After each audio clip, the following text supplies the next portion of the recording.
नहीं यार वेखो ना इधर इधर थोड़ा अगर कैमरा मारो ना तो औरतां बेचारियां गरीबां दियां खड़ियां ने गरीबां नाल इन्हां की करना है। गरीब बेचारा लैन विच सारी सारी दिहाड़ी लगदा ओंदी जी, वो बेचारा दिहाड़ी ते जांदा है जी, 12 बजे तक बहिंदा, जो रोटी नहीं मिलती बेचारा वापस आ जांदा, मंगन ते मजबूर हो जांदा है। इन्हां नूं की है जी, इन्हां 10-12 किलोमीटर का प्रोटोकॉल, 100 गड्डी 150 गड्डी विगो डाले पराडो ये वो फलान टनका फॉर्चूनर फलानियां गड्डियां इन्हां दे नाल होंदियां ने। इन्हां दा 10-12 किलोमीटर का प्रोटोकॉल अरबां रुपए दा हुंदा है। वज़ीर आला साहब दी जिहड़ी बेटी है वो जी रोज़ाना बाहर पढ़न जांदी है, रोज़ाना बाहर आती है। वो गरीब दा बच्चा तो एक सरकारी स्कूल च नहीं पढ़ सकदा। गरीब दे बच्चे कोलों पेंसिल हुंदी ते कापी नहीं हुंदी, ते कापी हुंदी ते पेंसिल नहीं हुंदी। इन्हां गरीबां नाल की करना है? गरीबां नूं एवें आटा देईदा जिवें इह दिंदे ने। इह कहंदे नहीं होना तां इह चाहीदा सी ना भी जिहड़े पर्चियां कटदे ने उन्हां दियां जिहड़ियां ओह धुप्पे बैठे होण ते गरीब जिहड़े ने ओह छावें लैन च लग के फिर आटा दिंदे, फिर गल बनदी। गल एवें नहीं बनदी जिवें इह बना दे ने कि गरीब सारी दिहाड़ी धुप्पे खोवन ते एंड ते कवन जी तुहानूं आटा मिले ही नहीं जी, तुहाडी पर्ची नहीं बनी जी, तुहाडा कार्ड नहीं हैगा जी, तुहानूं अहीं नहीं होना जी, तुहानूं फलां नहीं होना, तुसीं वैरीफाई नहीं होए जी, तुसीं जी हुकूमत नाल अटैच नहीं हैगे जी, तुसीं अहीं करो, तुसीं फलां करो टनका। एवें नहीं करना। तुसीं ड्रामेबाजी इन्हां शुरू कीती होई है इत्थे हैं साफ लफ्ज़ां ड्रामेबाजी करदे पए। ड्रामेबाजी इस तो वध जिहड़ा ना गरीब अवाम ना पता की खेडिया जा रहा है। क्यों ये सिर्फ एवें नहीं कर रहा, ये भला की गल है। ये कहंदे नहीं बस असीं लोकां विच वाटा वंड वूंड दिआंगे ते सानूं ओए अवाम दोबारा फिर सानूं वोट देणगे। असीं ये नहीं सुनना, असीं ये सुनना है शहबाज शरीफ साहब अगर तुसीं मुसलमान जे ना मुसलमान ते फिर हज़रत उमर फारूक रज़ी अल्लाह तआला अन्हु दा दौर अपनाओ, मोढे ते आटा सुट्टो ते गरीब दा बूहा खड़का दे ते उहदा घर तक उहदा हक दिओ।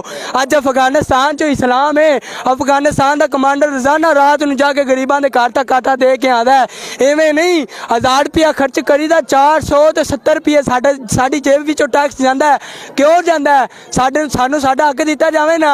असीं रोज़ ना खड़े हाँ, तू तो सकून नाल एसी वाले कमरे च बैठा होवे आ, एसी 2 मिनट बंद होया तू उहनूं जी ओ जेहड़े तेरे नौकर वजीर मशीर हैगे तू उन्होंने कहना जी ओ लै मैनूं तो गर्मी लगी जानी, मेरा जल्दी जल्दी एसी चलाओ मैं तो मर जावांगा। गरीब अवाम दा तेरे प्यो ने ख्याल करना, इन्हां दा ख्याल करना। अज जेहड़े गरीब अवाम सवेर दी धुप्पे खड़ी है, अज इन्हां दे रोज़ ने, इन्हां नाल तू की करना है? इसे परों मैं तैनूं ये गल आना, मेरी गल नूं याद रखे जे। वज़ीर आज़म वास्ते मेरा ये मैसेज है, अगर तू मुसलमान है ना तेरा लग पता जाएगा, तू मोटे ते आटा सुट ते गरीबां दा बूहा खड़का के आटा दे ना, फिर मज़ा आएगा। मैं बिजली के बिल हैं जो वो घरों में जा सकते हैं, सारा कुछ घरों में जा सकता है, तो ये लाइनों वाला ये जो ड्रामा है ये समझ नहीं आ रहा। लाइनों वाला एक जो है ना एक ड्रामा है, एक ड्रामेबाजी है। सिर्फ क्या जी हमें वोट मिल जाएगा, वोट इंशाल्लाह अब वो वक्त नहीं है, अब वो वक्त नहीं है। इंशाल्लाह वोट दीन इस्लाम का होगा, हम दीन इस्लाम के साथ खड़े होंगे।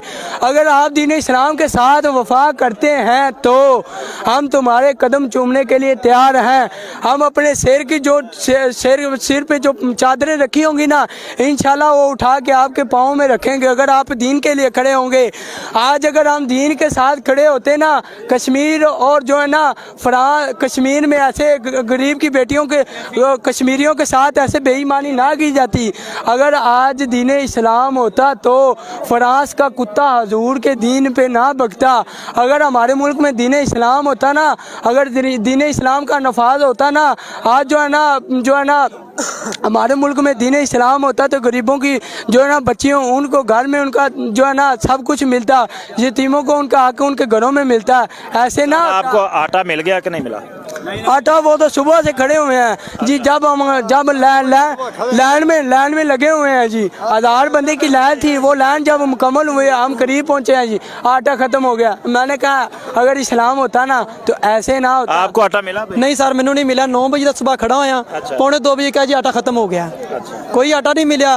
दसो कहते ना कोई फ्री नालों सानू कुछ 650 वाला तोड़ा ही बारे च सी, सानू 650 तोड़ा ही मिलता रहता, सानू इन्ना ही काफ़ी सी। वो भी हुण 1200 का कर दिता ना, 1180 का। सर मैनू मिले तो फिर इना भी नहीं ना मिलता पाया। अच्छा सानू ए भी आटा हुण नहीं मिलता पिया। सुबह 9 बजे तक खड़े लैन दे हुण पौने 2 बजे आटा नहीं मिलिया। हुण घर जाना खत्म की कहंदे ने मुक गया जी। सुबह 8 बजे जाना, सुबह 8 बजे फिर दिहाड़ी तोड़ांगे, फिर आवांगे, फिर नहीं मिलेगा फिर चले जाएंगे। एक ਜਿਹੜਾ 10 किलो ਦਾ ਤੋੜਾ ਹੈ 400-500 ਦਾ, ਉਹਦੀ ਖਾਤਰ ਤੁਸੀਂ ਆਪਦੀ 1000-1500 ਦੀ ਦਿਹਾੜੀ ਵੀ ਤੋੜੋ।